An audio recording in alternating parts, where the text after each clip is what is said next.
اس وقت میں پاکستان کے مخیر حضرات سے بالخصوص اور عوام الناس سے بالعموم مخاطب ہوں۔ ملک کے اندر جو سیلاب کی صورتحال ہے اس سے آپ اچھی طرح باخبر ہیں۔ جس طرح تباہی مچائی ہے اس سیلاب نے، جس سے مالی نقصان بھی اور جانی نقصان بھی بہت زیادہ ہوا ہے۔ لوگوں کے پاس رہنے کے لیے مکان تو نہیں رہے تھے، لوگوں کے پاس نہ خوراک ہے، نہ سائباں ہے اور نہ دیگر ضروریات زندگی انہیں میسر ہیں۔ تو ایسے موقع پر اللہ نے جن لوگوں کو عافیت میں رکھا ہے اور جو اللہ جل شانہ کی طرف سے نوازے گئے ہیں، میں ان سے گزارش کروں گا کہ اس مشکل وقت میں اپنے ان بھائیوں کے ساتھ کھڑے ہوں، ان کی ڈھارس بندھائیں اور ان کی فوری مدد کے لیے پہنچیں۔ پاکستان بھر سے لوگ عملی طور پہ ان کے ساتھ کھڑے ہوں، بلکہ میری آرزو یہ ہوگی کہ پاکستان کی تمام مساجد سے ان کے لیے فنڈنگ ہو اور لوگوں کو ترغیب دی جائے اور اللہ کے حضور دعائیں کی جائے کہ مشکل کی اس گھڑی کو وہ ہمارے لیے آسان فرمائے اور پاکستان اس وقت جس مشکل اور گمبھیر صورتحال میں مبتلا ہے اللہ اس سے جلد نجات بخشے۔ ہر مسجد اپنے ذمے اگر کچھ لوگوں کی کفالت اور ان کو اس وقت فوری خوراک کی، خیمہ جات کی، دوائیوں کی ضرورت ہے، وہ بہم پہنچانے کا اہتمام کرے تو پاکستان کے اندر پھیلی ہوئی مساجد ہی ان کے دکھوں کا مداوع کر سکتی ہیں۔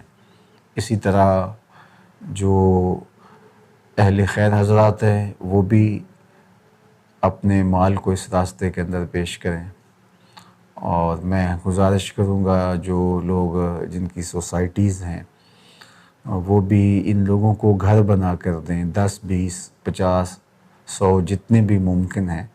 جو ہی پانی اترتا ہے تو اس کا اہتمام کریں۔ سرے دست ان کو خیموں کی ضرورت ہے، خوراک کی ضرورت ہے، دوائیوں کی ضرورت ہے، اور سب سے بڑھ کر آپ جب ان کے ساتھ درد اور مشکل کی گھڑی میں کھڑے ہوں گے تو وہ اپنے آپ کو تنہا محسوس نہیں کریں گے۔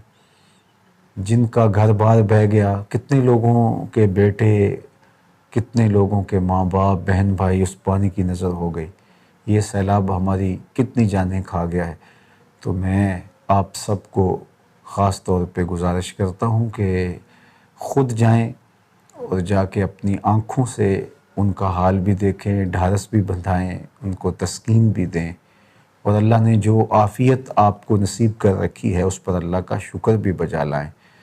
اور اگر کسی وجہ سے آپ نہیں جا پاتے تو جو تنظیمات کام کر رہی ہیں، جس پر آپ کو اعتماد ہو، اس کو امین بنائیں اور اس کام کے لیے آگے بڑھیں۔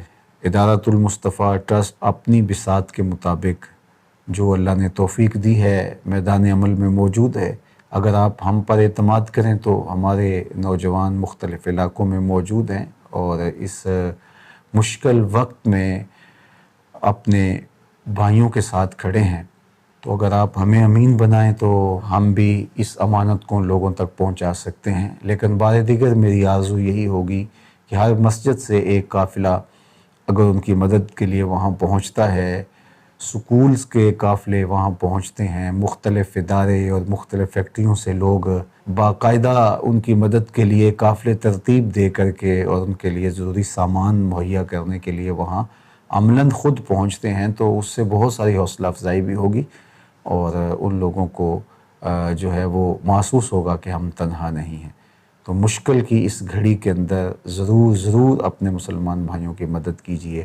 حالات اس وقت کنٹرول سے باہر ہو رہے ہیں اور یہ لوگ بیچارے بے یار و مددگار کھلے میدانوں کے اندر بغیر چھت کے پڑے ہیں، تو ان کی مدد کے لیے خیموں کے ساتھ اور دیگر سامان کے ساتھ، اشیاء خوردنی کے ساتھ ان کی مدد کے لیے پہنچیں۔ اللہ آپ کا حامی و ناصر ہو۔